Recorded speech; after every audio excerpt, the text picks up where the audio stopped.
रहते हैं। धन्यवाद। जय समाजवाद। बहुत बहुत धन्यवाद भाई राजकुमार बिन जी।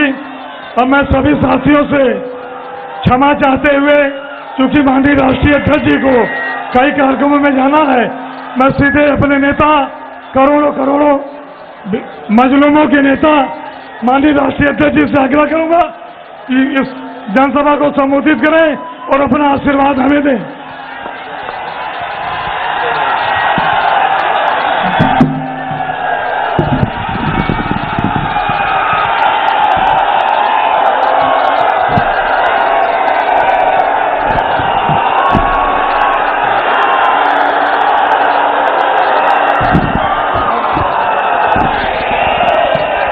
हमारे साथ मंच पर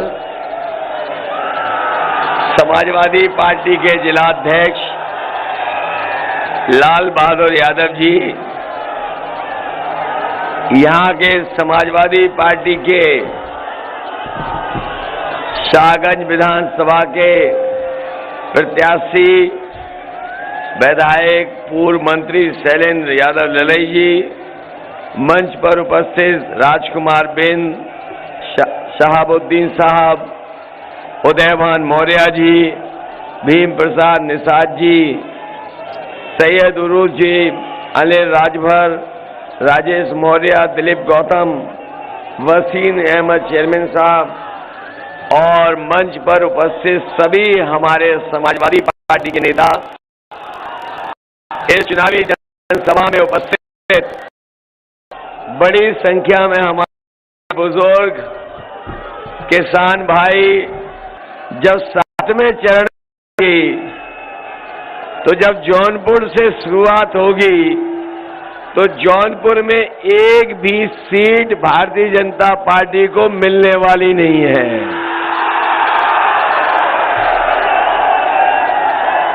और मुझे जानकारी है बीजेपी के नेता कार्यकर्ता शांत पड़े हुए हैं। जौनपुर में तो पूरी तरीके से भारतीय जनता पार्टी के नेता कार्यकर्ता शांत पड़े हुए हैं। वो जानते हैं कि जौनपुर में इस बार उनकी कोई चाल चलने वाली नहीं है। मैं तो पहले चरण से ही चुनाव देख रहा हूं। पहला चरण, दूसरा, तीसरा, चौथा, पांचवा और छठे में वोट कल पड़ने जा रहे हैं और आखिरी चरण आपका है। पहला चुनाव में ऐसा देख रहा हूं जिसमें जनता चुनाव लड़ रही है। जनता ने चुनाव की शुरुआत होते ही मन बना लिया और मैं जन समर्थन जो देख रहा हूं, छतें भरी पड़ी हैं, दीवालों पे लोग बैठे हैं, जहां सामने मुझे पेड़ों पे लोग दिखाई दे रहे हैं, वहीं मैं ये बरगद के पेड़ पे भी देख रहा हूं लोग दिखाई दे रहे हैं। ये नीम के पेड़ पे भी लोग हैं और ये पेड़ जो है वन विभाग का सबसे प्रिय पेड़ है। जब उनका वन विभाग का मन नहीं लगता तो यही पेड़ लगा देते हैं। इसे शायद चिलबिल बोलते हैं। तो ये जो जन समर्थन दिखाई दे रहा है, पीछे मैं छतें देख रहा हूं पीछे, भाई लाउड स्पीकर को बचा के बैठे रहना। अकेले बैठे और 2 लाउड स्पीकर है वहां पर, तो छत भरी दिखाई दे रही है। ये जन समर्थन जब वोट पड़ेगा, और मुझे तो ये लग रहा है कि इस बार ललई जी के पक्ष में यहां पर इतनी धुआंधार वोटिंग होने जा रही है, इतनी धुआंधार वोटिंग होने जा रही है कि धुएं वाले धुआं धुआं हो जाएंगे। इधर आपने उनके नेताओं के भाषण सुने होंगे। बीजेपी के नेता बड़े बड़े उत्तर प्रदेश में घूम रहे हैं, जहां देखो वहां दिखाई दे रहे हैं, और 7वें चरण में तो 100 इकट्ठे आ जाएंगे। लेकिन कभी उनकी बातों को सोचना और समझना, जब आप सोचोगे और समझोगे तो आप पाओगे कि उनके जो छोटे नेता हैं वो छोटा झूठ बोल रहे हैं, और जो बड़े नेता हैं वो बड़ा झूठ बोल रहे हैं, और जो सबसे बड़े नेता हैं वो सबसे बड़ा झूठ बोल रहे हैं। बताओ बीजेपी के लोग झूठ बोलते हैं कि नहीं बोलते हैं? कहने को तो दुनिया की सबसे बड़ी पार्टी का दावा करते हैं, लेकिन अगर 5 साल का काम और उनके वादे और उन्होंने जो सपने दिखाए थे, अगर उन चीजों का आकलन करोगे तो दुनिया की सबसे झूठी पार्टी अगर कोई है तो भारतीय जनता पार्टी है। हमारे किसान भाई हैं, किसान भाइयों बताओ आपकी आय दोगुनी हो गई क्या? ये किसान भाई और किसान परिवार के हमारे बेटे नौजवान दिखाई दे रहे हैं, बताओ किसी की आय दोगुनी हो गई हो तो बता दो। इन्होंने कहा था कि इनकी सरकार बन जाएगी तो 2022 तक हम किसानों की आय दोगुनी कर देंगे। किसी की आय दोगुनी हुई हो तो बता दो। और जब खाद लेने गए तो क्या खाद मिल गई आपको? और डीएपी लेने गए तो क्या डीएपी मिल गई? और जब खाद की बोरी आपने देखी होगी तो बताओ खाद की बोरी से चोरी हो गई कि नहीं हो गई? कभी कभी मैं सोचता हूं कि ये भारतीय जनता पार्टी के लोगों ने चोरी कहां से सीखी है। कभी आपने सोचा कि ये चोरी कहां से सीखी होगी जो 5 किलो निकाल लिया बोरी में से? आपने पुराना कभी पार्ले जी का बिस्किट पैकेट खाया था? जब पहले पार्ले जी का बिस्किट आता था पैकेट इतना बड़ा होता था, और जैसे जैसे महंगाई बढ़ी और उन्होंने मुनाफा कमाना शुरू किया, बताओ पैकेट छोटा हो गया कि नहीं हो गया? अब इतना छोटा मिलता है। इसलिए सावधान रहना, ये बीजेपी वाले दोबारा आ गए तो अभी तो 5 किलो की चोरी कर रहे हैं, अगली बार 10 किलो की चोरी करेंगे। न केवल ये खाद में से चोरी कर रहे हैं, बल्कि बताओ डीजल पेट्रोल महंगा हो गया कि नहीं महंगा है? आपके पेट्रोल 100 के पार हो गया कि नहीं हो गया?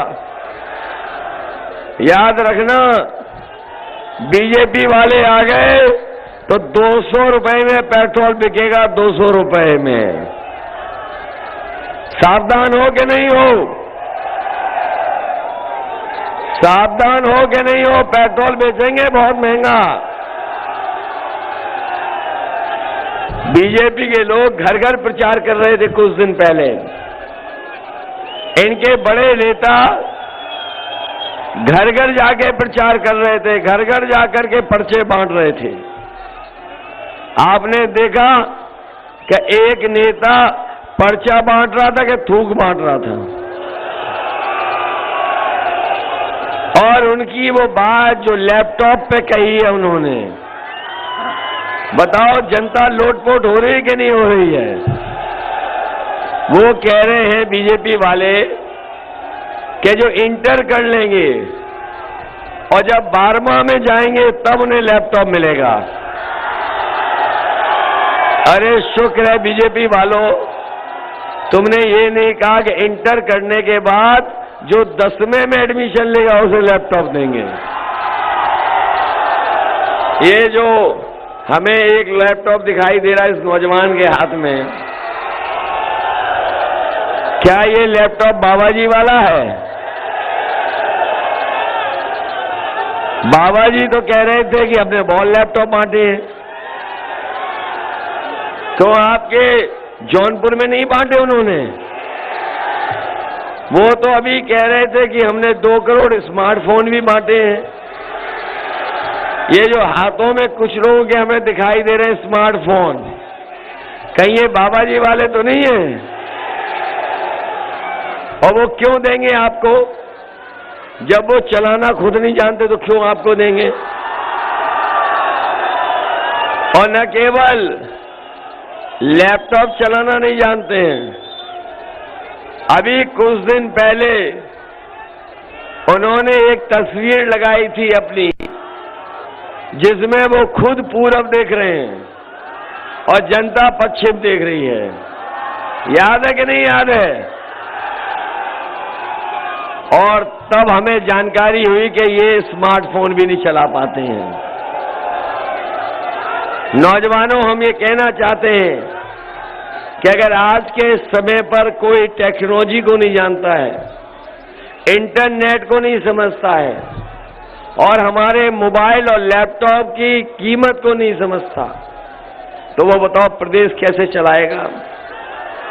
इसलिए समाजवादियों ने तय किया है आने वाले समय में हमें नौजवानों के लिए नए कोर्स शुरू करने पड़े। ITI पॉलिटेक्निक में व्यवस्था बनानी पड़े और चाहे कॉलेजों में नए तरह की पढ़ाई का कोर्स लाना पड़े। समाजवादी पार्टी लाएगी और नौजवानों को 22 लाख उसमें रोजगार दिलाने का काम करेंगे। क्योंकि इधर आपने देखा होगा कि बहुत सारी चीजें, बहुत बड़े कारोबार आज इंटरनेट, कंप्यूटर और मोबाइल से हो रहे हैं। इसलिए समाजवादी पार्टी तैयारी करके अपने नौजवानों का भाग्य और अपने नौजवानों को आने वाले समय की जो चुनौतियां, उनका मुकाबला करने के लिए तैयार करेंगे। बहुत हमें दिखाई दे रहे नौजवान, ये कई ऐसे नौजवान हैं जो सुबह उठ करके दौड़ कर करके तैयारी कर रहे हैं फौज की या पुलिस की। बताओ 3 साल से कोई फौज में भर्ती हुई हो तो बता दो।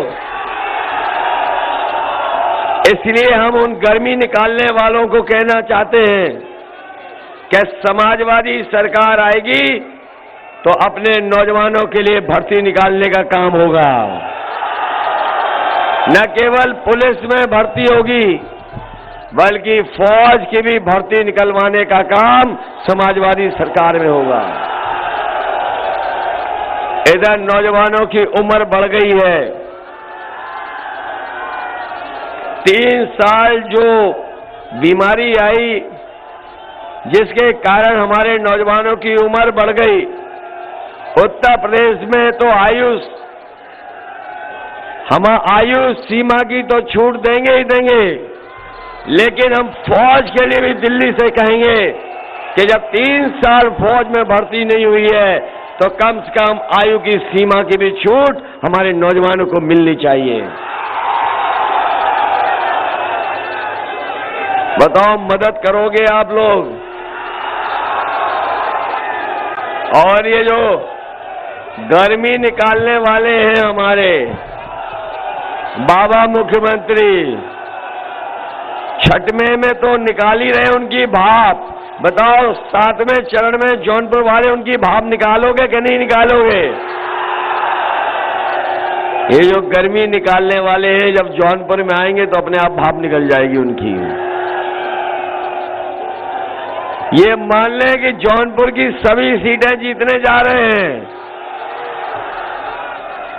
तभी मुझे लगता है कि भारतीय जनता पार्टी के जो लोग, नेता, कार्यकर्ता शांत पड़े हैं, जौनपुर के लोगों ने उन्हें मौनपुर में बना दिया, बिल्कुल मौन बना दिया उन्हें। बताओ, मौन कर दिया कि नहीं कर दिया? 5वें चरण तक तो शांत तो मौन हो गए हैं। अगली जिम्मेदारी आपकी है। और इनको हम लोगों ने उस समय भी देखा, बीजेपी के लोगों को, जिस समय कोरोना आया, बीमारी आई, जिस समय सबसे ज्यादा जरूरत थी, जब मजदूरों की मदद होनी थी, जो मजदूर दूर दूर काम कर रहे हैं, महाराष्ट्र में, गुजरात में, पंजाब में, बीजेपी ने ऐसा लॉकडाउन लगाया कि उन्हें पैदल पैदल चल करके अपने घर पहुंचना पड़ा। कोई सरकार ने मदद नहीं की, सरकार ने आंखें बंद कर ली, मजबूरी में पैदल चल करके आए। और कई मजदूर परिवार ऐसे हैं जो अपने परिवार तक नहीं पहुंच पाए, उनकी रास्ते में ही जान चली गई, मौत हो गई। अगर उस समय किसी ने मदद की तो वो समाजवादी पार्टी थी और उन परिवारों की मदद करने का काम किया था। मुझे याद है जौनपुर का एक मुंबई से अपने पूरे परिवार को बैठा करके ऑटो रिक्शे से चल दिया।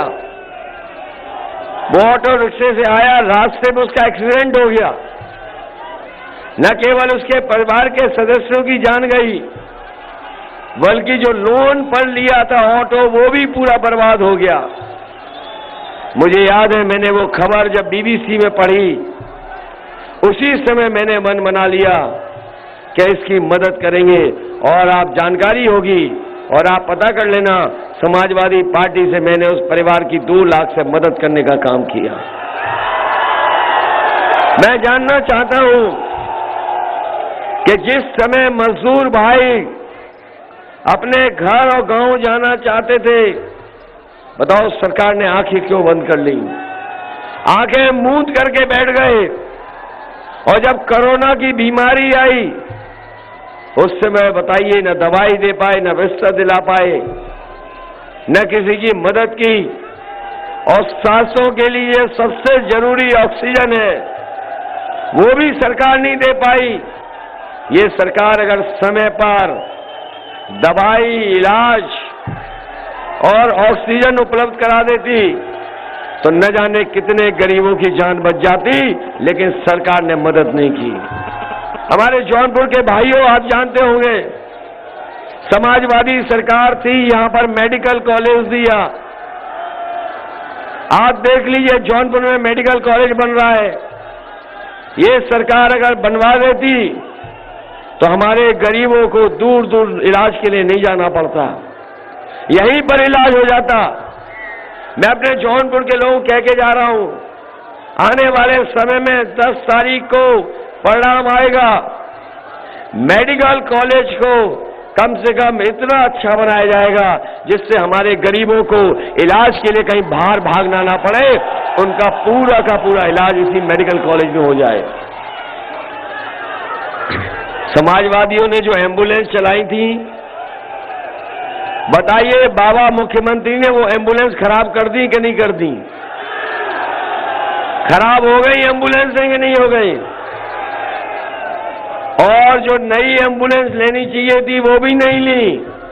इसलिए जौनपुर के भाइयों बहनों में कह के जा रहा हूं, समाजवादी सरकार बनेगी तो गरीबों की मदद के लिए अगर हमें 2 गुनी भी एम्बुलेंस करनी पड़ेगी जौनपुर में, तो एम्बुलेंस लेकर के अपने गरीबों की मदद होगी। ये पुलिस के लिए जो 100 नंबर शुरू हुआ था,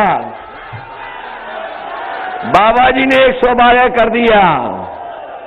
और जब से 112 हुआ है, हमारी पुलिस भी कबाड़ा हो गई।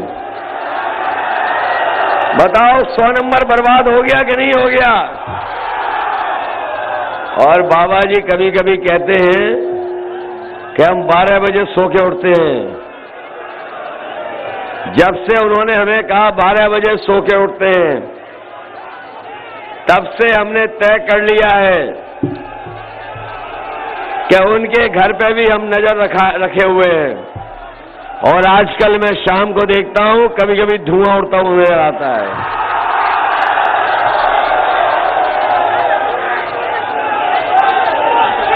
और अब तो उन्हें नींद नहीं आ रही आजकल।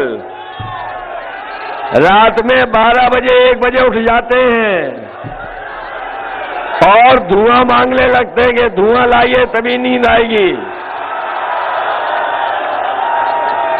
अभी कुछ दिन पहले मैंने पुताई वालों को जाते भी देखा उनके घर के पास से। मैंने रोक कर पूछा कहां जा रहे हो,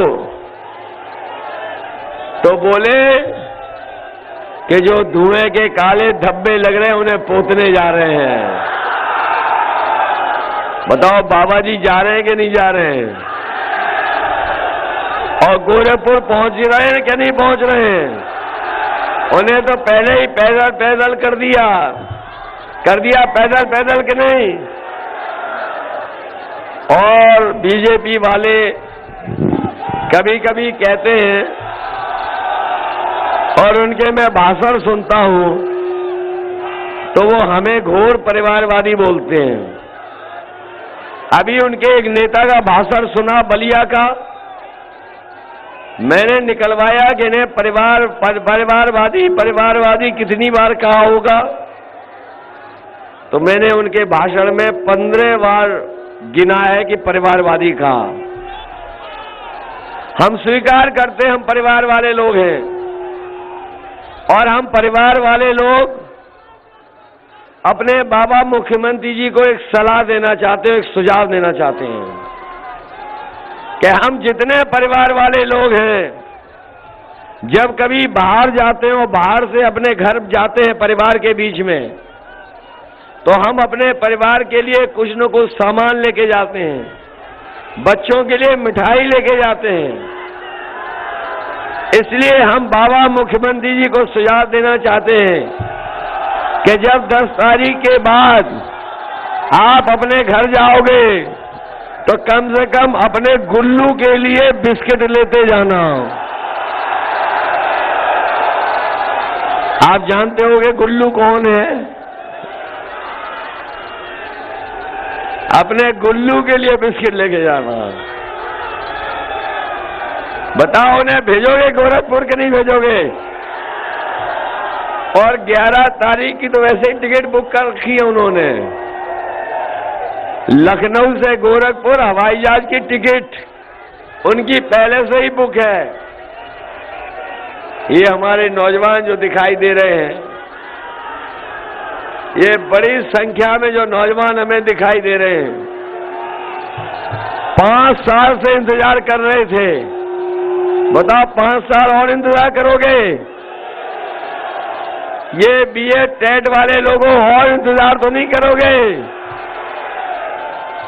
ये हमें समाजवादियों को आभार देने आए हैं। मैं आपका धन्यवाद देता हूं और बधाई देता हूं और मैं आपको भरोसा दिलाता हूं कि अपने मैनिफेस्टो में लिख दिया है कि सरकार बनेगी तो बीएड टेट वालों को समाहित करने का काम समाजवादी सरकार में होगा। और इधर आपकी जानकारी में होगा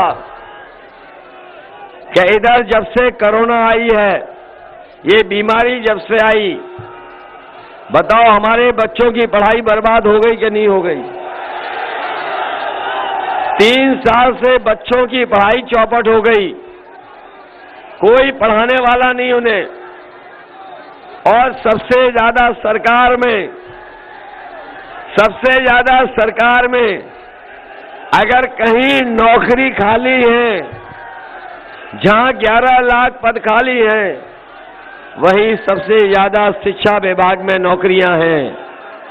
हम अपने नौजवानों को कह के जा रहे हैं, चाहे हमें 22 लाख आईटी के क्षेत्र में रोजगार देना पड़े, बीएड टेट को समाहित करना पड़े, शिक्षा मित्र को सम्मान देना पड़े, बीपीएड वालों को, बीटीसी वालों को 11 के 11 लाख पद भर करके अपने नौजवानों को रोजगार और नौकरी देने का काम समाजवादी सरकार में होगा।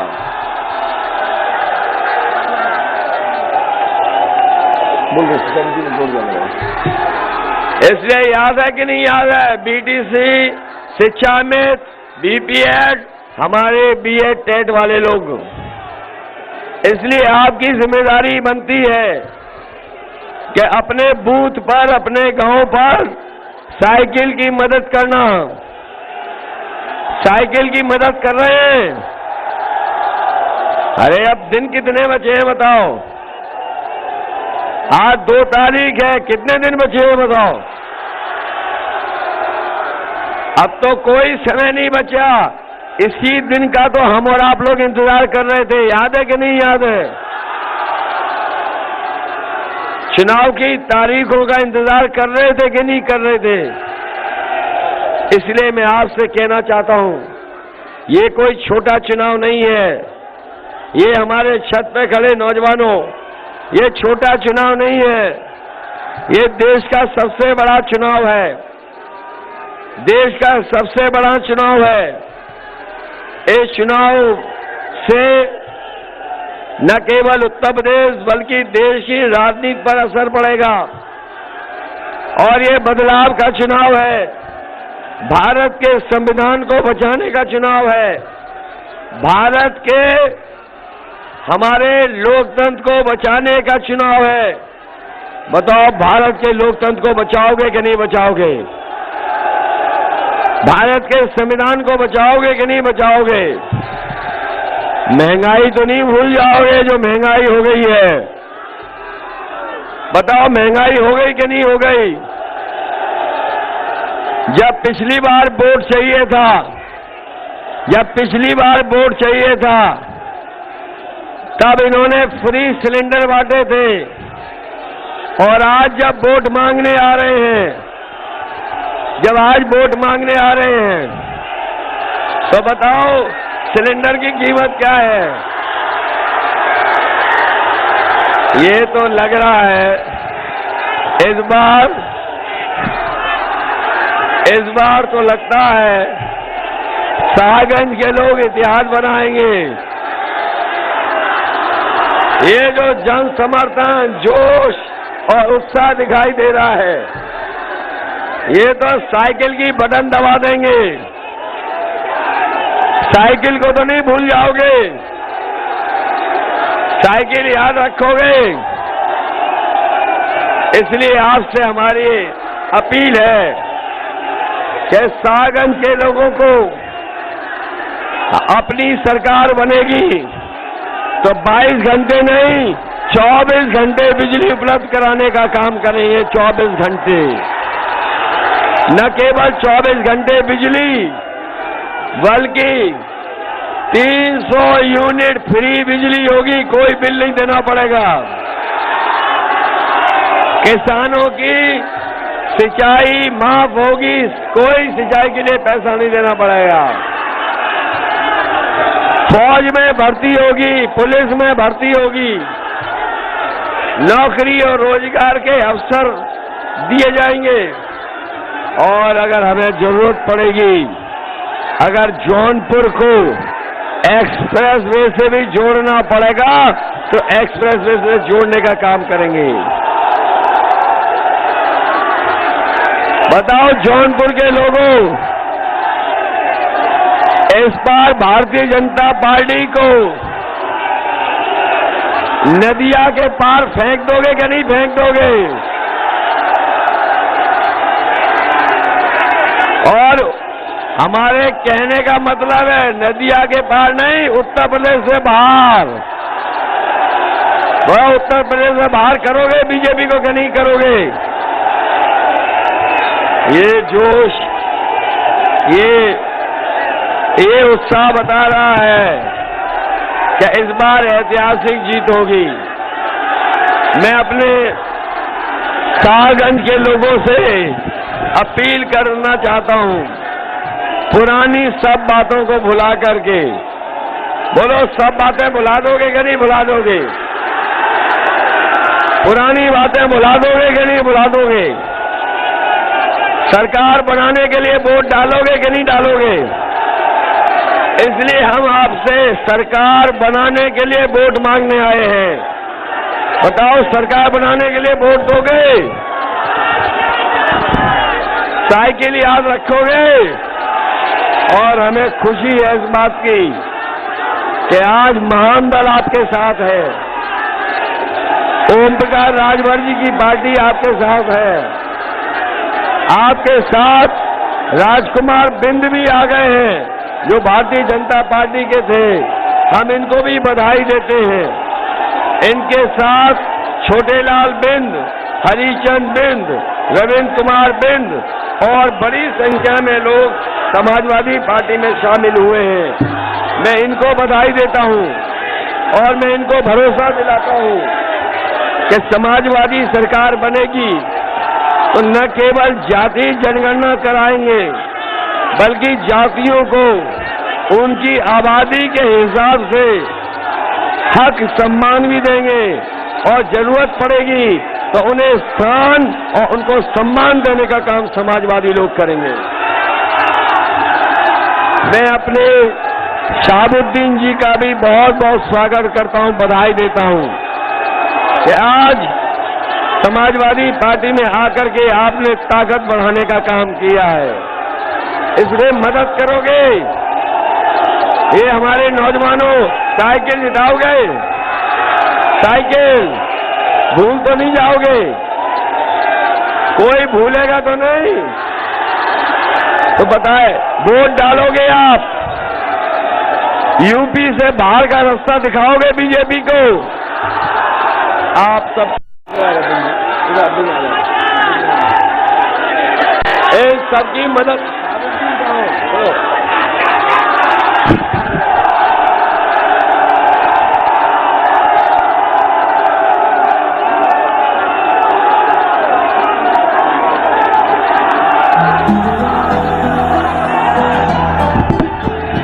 जिताओगे? सब लोग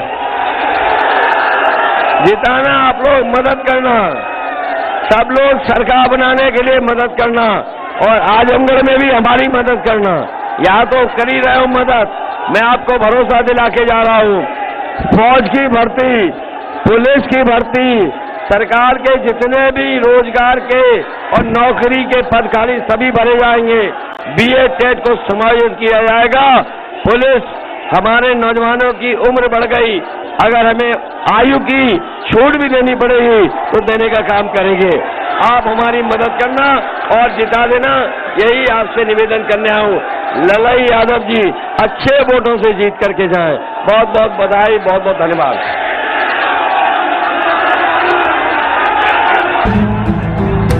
वो कायल है बस कर्मों का।